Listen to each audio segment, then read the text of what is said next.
안녕하세요. 체스터턴 정통 63강입니다. 62강부터 제8장으로 들어왔습니다. 제목이 정통신앙의 로맨스예요. 그 단어 설명을 어떻게 이제 로맨스라는 이 개념을 지난 시간에 설명했습니다. 저게 이 책 전체를 끌어가는 키워드라고 해도 뭐 잘못은 아니에요. 어떤 뜻인지는 지난 시간에 우리가 충분히 봤습니다.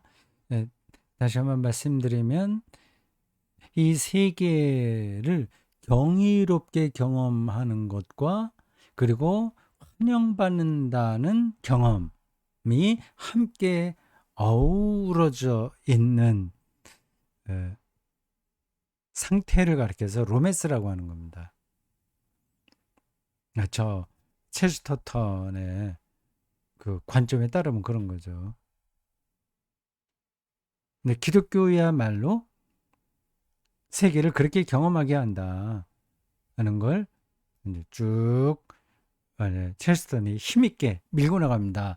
저 마른 곳, 그 당시 많은 학자들, 전문가들, 네로라는 농객들이 기독교를 완전히 좀 바보 취급을 했다는 뜻이죠. 하죠. 기독교는 뭐 가톨릭 개신교 다 포함해서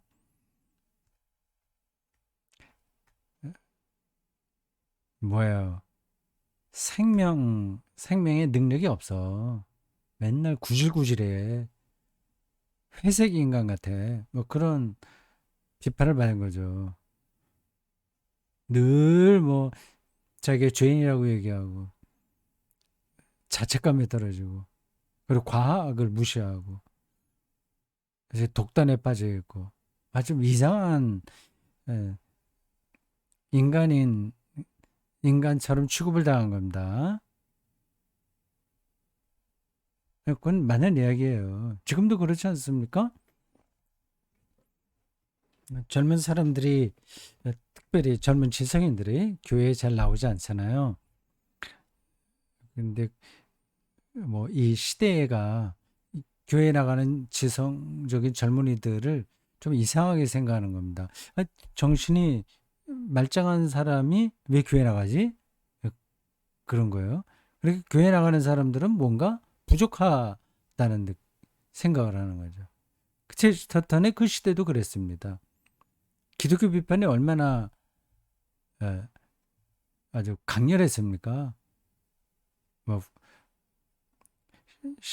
심리학으로부터 프로이트나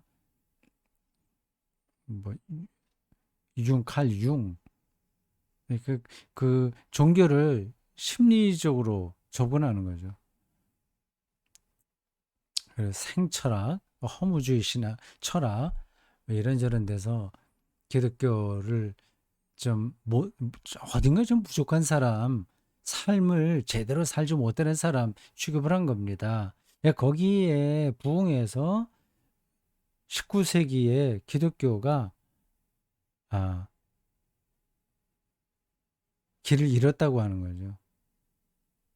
그래서 이 체스터턴이 정통을 부르짖는 거예요.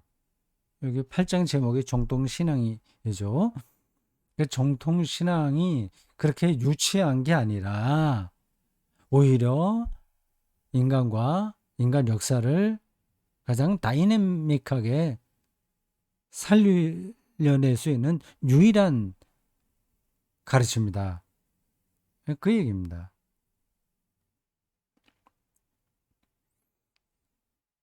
근데 그런 이야기야 누구나 다 할 수 있죠. 근데 거기 어떻게 접근하느냐가 문제인 겁니다. 말도 되지 않게 뭐 부흥사처럼 뭐 기독교 예수 믿어야만 구원받아 뭐 이런 식으로 구호를 외치는 것으로 이제 끝난다면 뭐 그거는 설득력이 없는 거죠. 근데 저 체스터들은 상당히 지식인이고, 그리고 반기독교 어, 농객들과 많은 논쟁을 벌인 그 거장답게 설득력 있게 얘기합니다. 근데 그 논리가, 그리고 그 표현하는 방식이 현란해서 어, 좀 따라가기가 약간 까다롭다, 그런 거죠. 자, 로맨스는 제가 설명했습니다.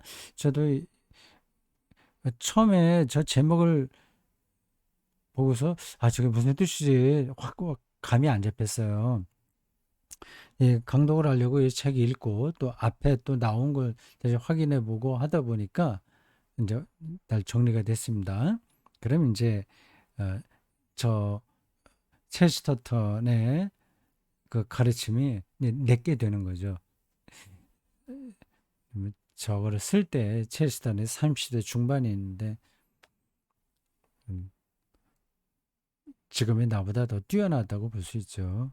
젊은 사람 글이라도 배울 건 배워야 되겠죠.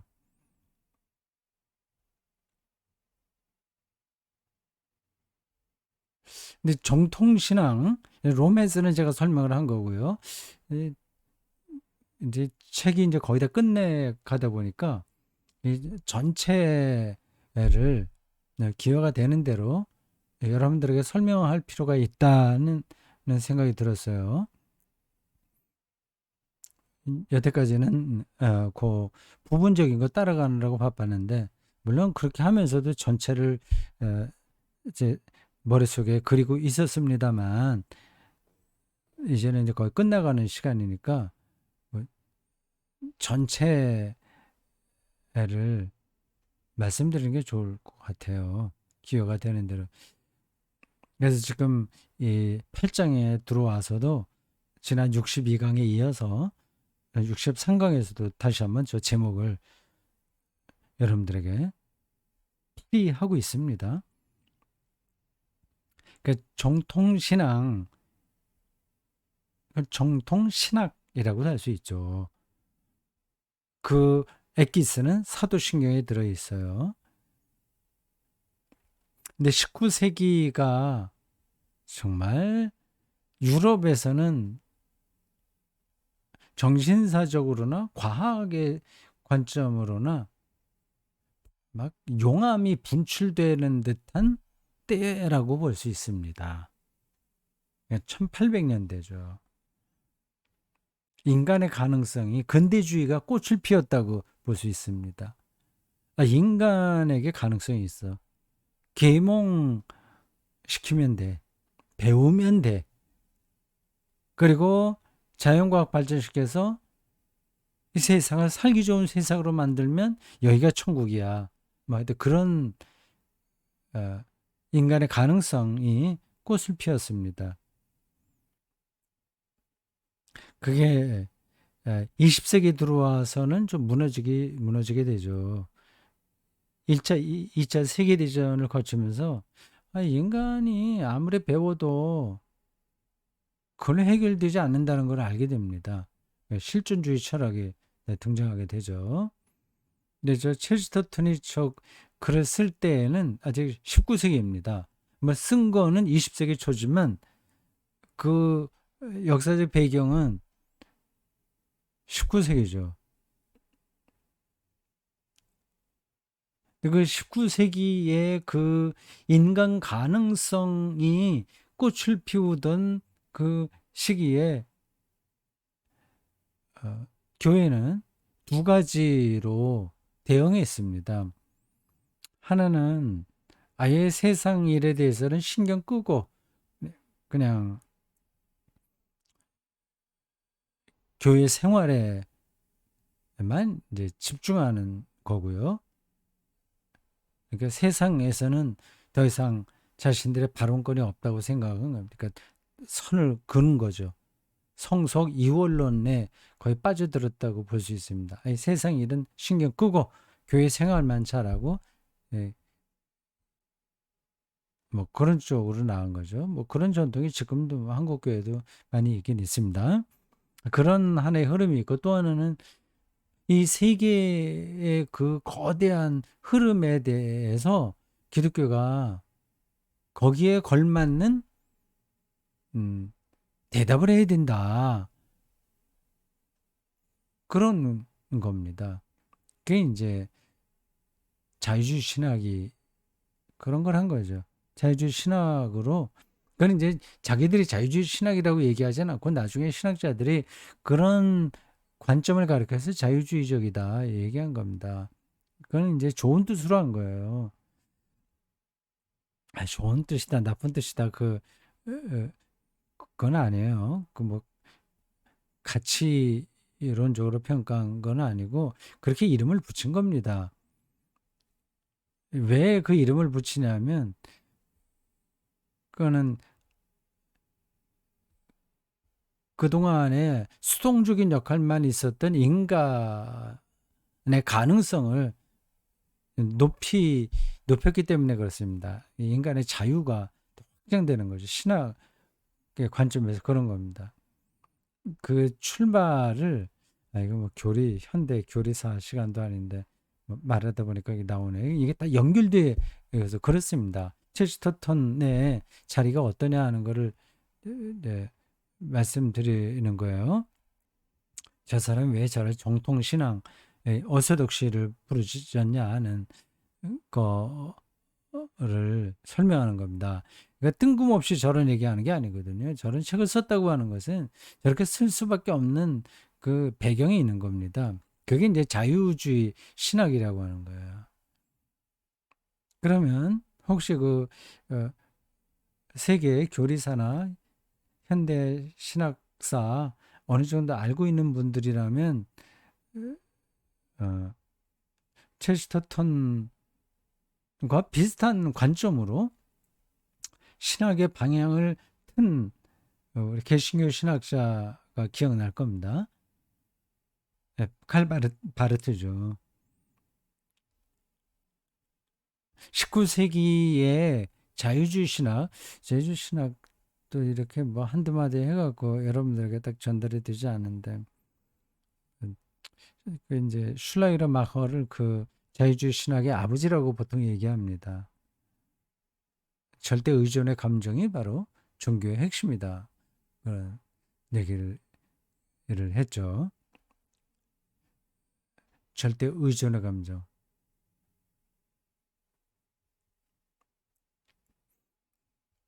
종교성을 얘기한 겁니다. 리첼 같은 사람은 윤리를 얘기하고요. 윤리에서 기독교의 본질을 찾으려고 하는 거죠. 뭐 각각 다 나름으로 일리가 있는 겁니다. 근데 그 인간의 내면에 깊이 들어가는 종교성과 이 세계를 새롭게 하는 그 윤리의 문제 다 중요하잖아요. 이게 다 인간의 자유가 거기에 토대를 두고 있는 겁니다. 자유주의 신학이라고 얘기를 해요. 그러니까 그게 나쁜 뜻으로 한 게 아니라 기독교를 갖다가 완전히 허물어 버리자. 지금 우리 한국에서는 자유주의 신학하면 나쁘다고 그러잖아요. 나쁜 뉘앙스로 그렇게 표현하지 않습니까? 근데 그게 아니라는 거예요. 그 완전히 뭡니까? 왕따 당하던 기독교를 그래도 끌어내서 세계와 대화시키려고 했던 신학이 자유주의 신학이에요. 슐라이러마허, 리츠, 제가 이름도 다 잊어버렸네. 그 외에 뭐 종교사학파, 또 종교사회주의, 예, 등등등등 많이 있었습니다.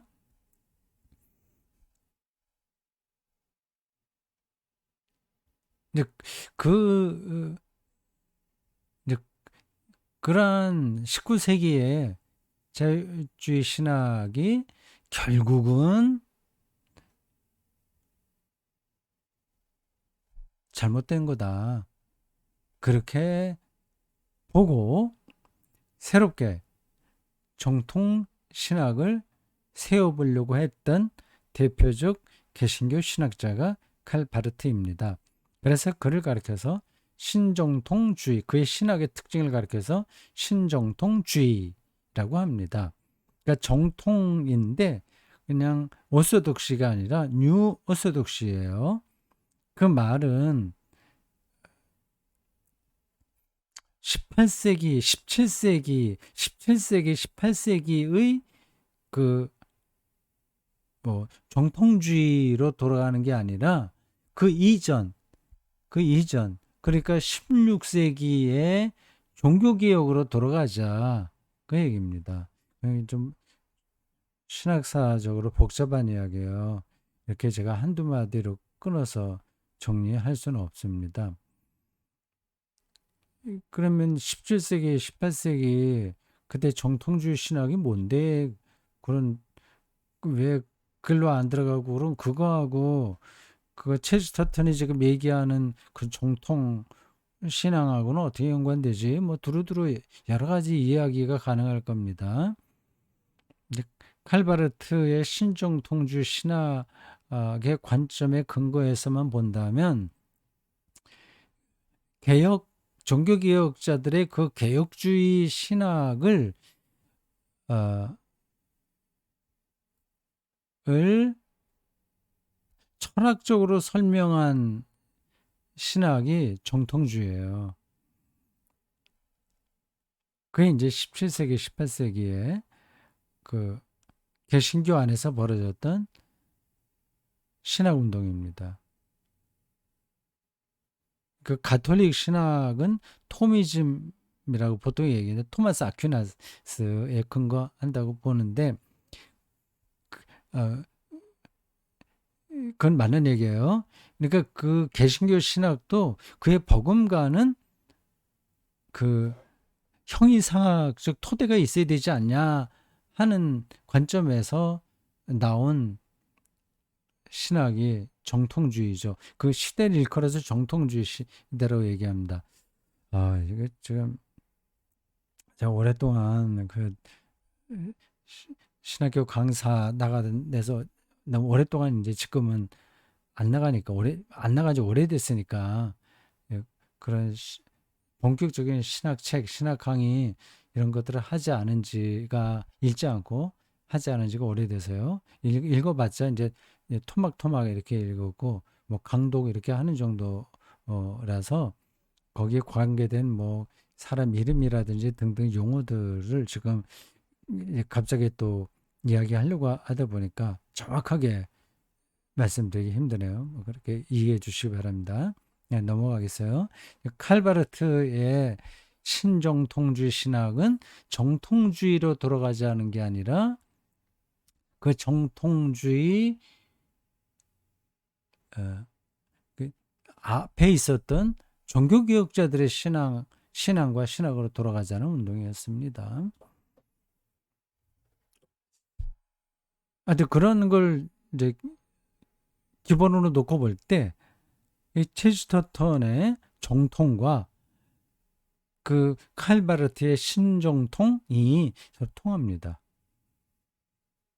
그 접근하는 방식은 완전히 달라요. 칼바르트야 전문적인 신학자고 그냥 전문적인 신학자라고만 이렇게 말할 수 없습니다.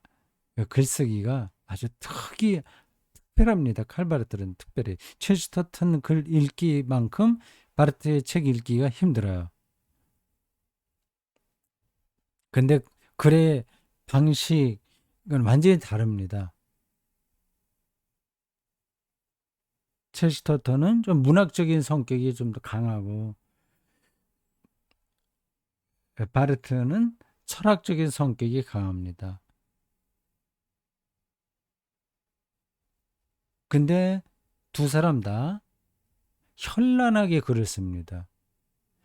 그냥 읽다가는 이 사람들이 뭘 얘기하려고 하는 거지? 그 길을 잃을 때가 많아요.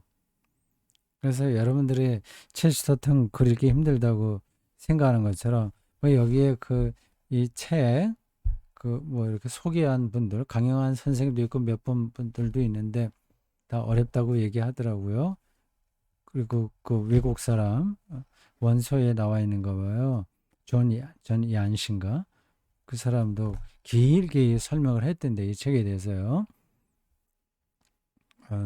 그런 것처럼 칼바르트 글 읽기도 좀 그렇습니다. 근데 그 글이 매력적이기 때문에 그걸 느끼면 뭐 중독성이 있다고 봐도 되겠죠.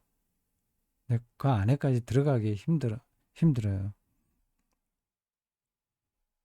자, 8장 정통신앙의 로맨스입니다.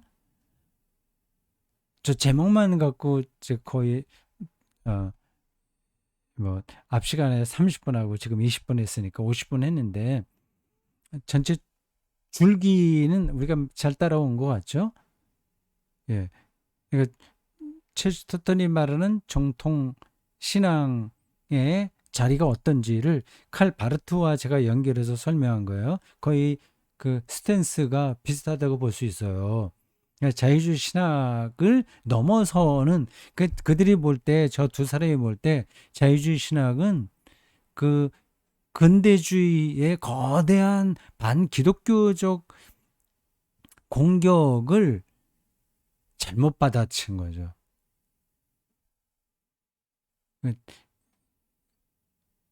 다른 방식으로, 그러니까 종교 감정이나 윤리 이런 식으로 기독교를 변증해 보려고 했는데 그건 잘못 짚었다는 얘기입니다.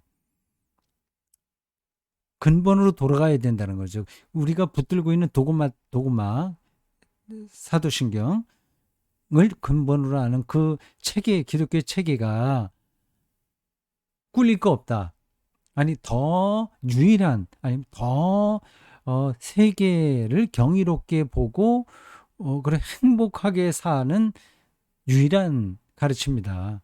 그래 보고 있는 겁니다. 그 방향은 비슷한 거예요. 바르트하고 체스터턴이.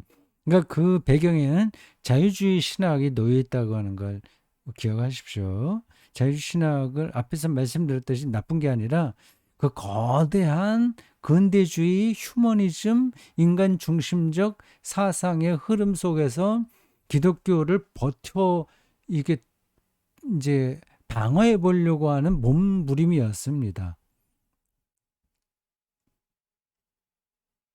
그게 이제 저 체스터턴이나 칼바르트가 보기에는 아, 방향이 잘못했다. 그런 거죠. 그래서 다시 정통을 붙드는 겁니다. 근데 체스터턴은 그걸 이제 신학적이고 조직 신학적이고 본격 관념 철학이 아니라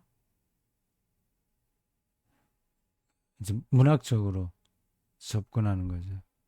그렇다고 해서 문학적이라고 해서 저 사람이 철학을 모른다거나 뭐 물리학을 모른다 그 말은 아닙니다.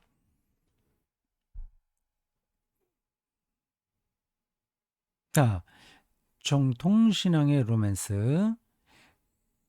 그래서 그 방금 말씀드린 대로 자유주의 신학의 그 방법이 잘못됐다고 했잖아요. 저분들이 볼 때. 제가 보기도 그렇습니다. 근데 뭐 한국 교회에서는 지금 뭐 자유주의 신학을 비판하면 자유주의 신학이라고 말을 꺼내지만 사실은 일반적인 대중교회에 그게 자유주의입니다. 왜 그런지 아시겠죠? 인간 감정에 접근하잖아요. 감정선을 건드리는 방식이잖아요. 그리고 조금 괜찮으면 도덕주의에 떨어지잖아요. 그게 다 자유주의 신학의 핵심입니다. 슐라이로 마커의 절대 의존의 감정. 그리고 리츠의 윤리 신학.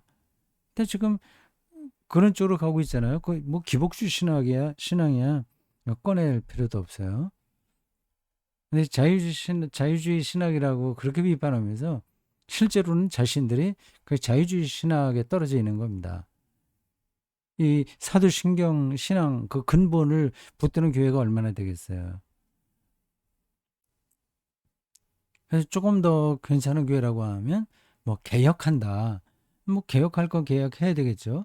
근데 그 개혁이 뭐 마음대로 됩니까? 그리고 개혁의 방향이 뭐냐 하는 것도 또 달라지는 거고 개혁의 핵심은 아니거든요. 또 교회가. 그 신앙 기독교의 그 메인스트림을 붙드는 게 핵심인데, 그래야만 그 앞에 차례에서 나왔듯이 영원한 혁명이 가능하거든요. 근데 그게 부실하니까 저 교회는 꽤 개혁적이야. 하지만 사실은 들어가 보면 별거 없어요.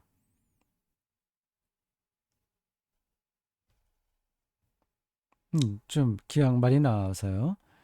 이게 지금 정치에서도 뭐 진보적이라고 얘기하는 사람들이, 저도 이제 그쪽에 힘을 보태고 있습니다만은, 정말 세상을 바꿉니까? 그런 노력을 하긴 물론 하긴 하는데,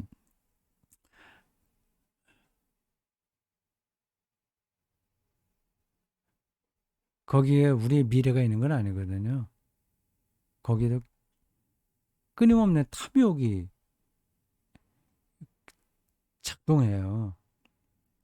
그러니까 저 사람은 정말 이 나라와 이 세계 변혁을 위해서 몸바친 사람이야.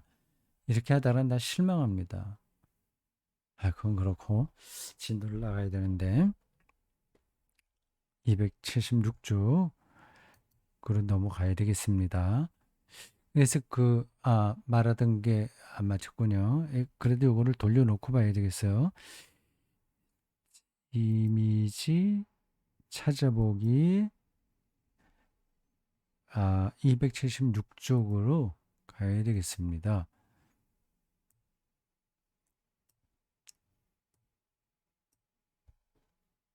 정통신앙을 붙들고 있는 거예요. 이거 보십시오. 이렇게 합니다. 이처럼 억압과 동맹을 맺고 있는 환경에서, 그건 앞에 나온 얘기니까 이제 지나가요. 특정한 선, 착한 게 아니라 어떤 선이죠. 그, 음,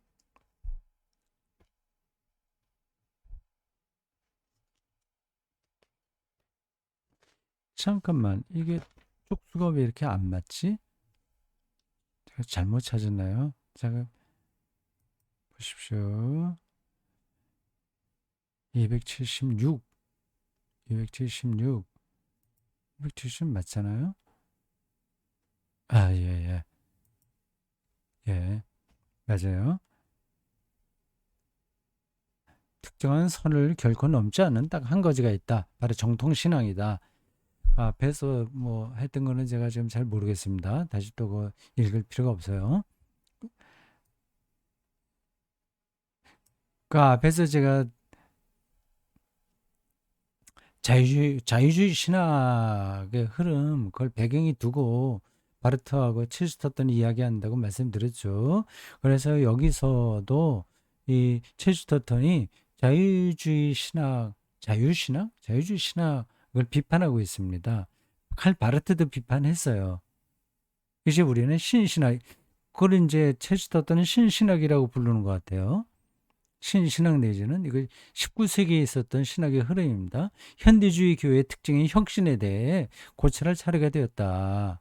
앞장을 마무리할 때 나는 그 가운데 하나를 발견했다는 사실을 언급했다. 가장 구식이라고 불리던 바로 그 교리가 지상의 새로운 민주주의를 방어하는 유일한 안전장치임이 밝혀진 것이다. 그러니까 누가 정치를 하든지 그게 절대적이지 않다는 겁니다.